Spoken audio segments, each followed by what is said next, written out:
At 16 years old, Daniel stood on the sidewalk outside his parents' house with one backpack, $20 in his pocket, and nowhere to go. His mother had just slammed the front door behind him. His father stood beside her, staring through the window with a cold expression Daniel had never seen before. "You're old enough to take care of yourself," his father had said. Daniel could still hear those words ringing in his head. "Don't come back." He looked down at the backpack hanging from his shoulder. Inside were 3 shirts, a pair of jeans, an old family photograph, and a small notebook where he had written down every dream he had for his future. He was 16. He had no car, no job, no money, and no idea where he would sleep that night. But what hurt most was not being thrown out. It was knowing that the people who were supposed to protect him had chosen to abandon him. Daniel had always been the quiet one in his family. His older brother, Jason, was the golden child. Jason got new clothes, expensive gadgets, private lessons, and whatever else he asked for. Daniel never complained. He worked around the house, helped his father in the garage, and earned whatever little money he could by mowing neighbors' lawns. His parents constantly compared the 2 brothers. "Why can't you be more like Jason?" his mother would say. Daniel tried. He studied harder. He worked harder. He stayed out of trouble. But somehow, nothing was ever enough. Then, one summer afternoon, everything changed. Daniel came home from school and found his father standing in the living room with a letter in his hand.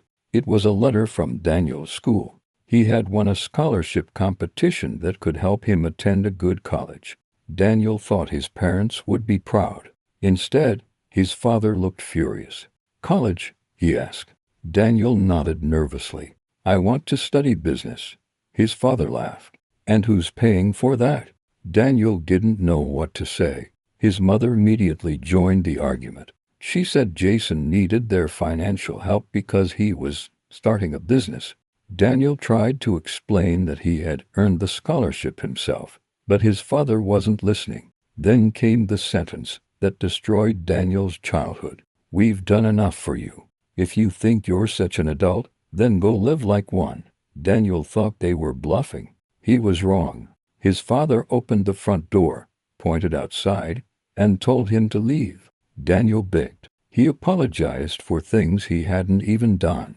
He promised he would work. He promised he wouldn't ask them for money. He begged his mother to say something. She looked away. Daniel stepped outside with tears in his eyes. The door closed behind him. For several minutes, he simply stood there. Then he started walking. He didn't know where he was going. He only knew he couldn't turn around.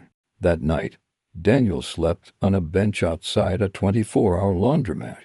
He used his backpack as a pillow and spent most of the night staring at the ceiling, wondering how a family could stop loving someone so quickly. The next morning, he walked into a small diner and asked the owner if he needed help. The owner, a man named Mr. Harris, noticed Daniel's tired face and asked his age. When Daniel told him, Mr. Harris didn't call the police or tell him to leave. Instead, he gave him breakfast and said, "You can wash dishes for me. I'll pay you at the end of the week." It wasn't much, but it was the first opportunity Daniel had been given. For the next several months, Daniel worked every hour he could. He washed dishes before school, worked evenings, and studied late at night. Mr. Harris eventually let him sleep in a small storage room behind the diner. It wasn't comfortable, but Daniel had a roof over his head. One night, while Daniel was studying after closing time, Mr. Harris saw his notebook. Inside were business ideas, plans, numbers, and sketches of a company Daniel wanted to build someday. Mr. Harris smiled and said, "You know something? Most people who succeed don't start with money. They start with a reason." Daniel never forgot those words.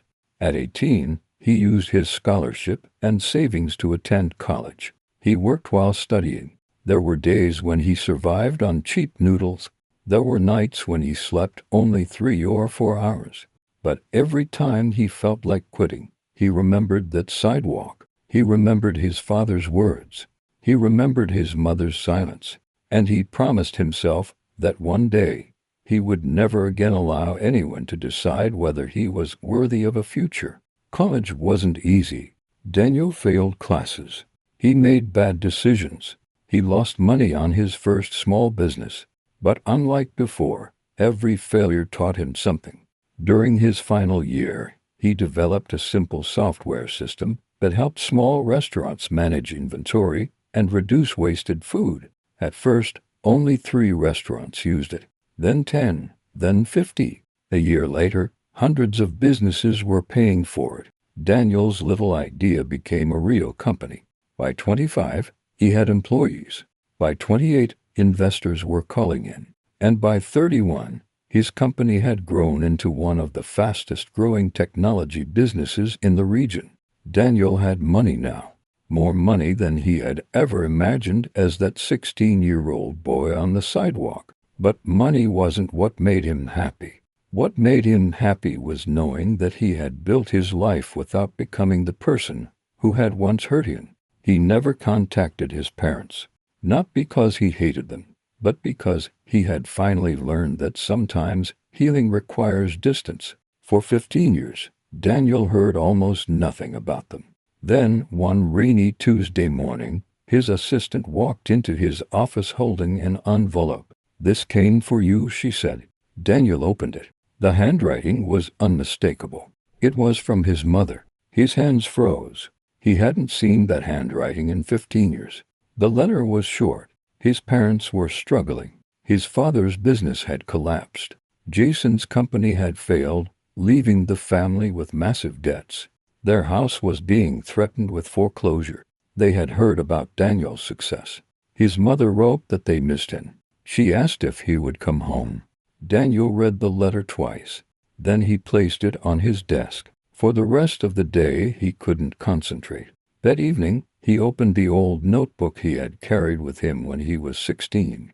Between the pages was the same family photograph. He stared at his younger face. Then he asked himself a question he had avoided for years. If they need me now, does that mean I should forgive them?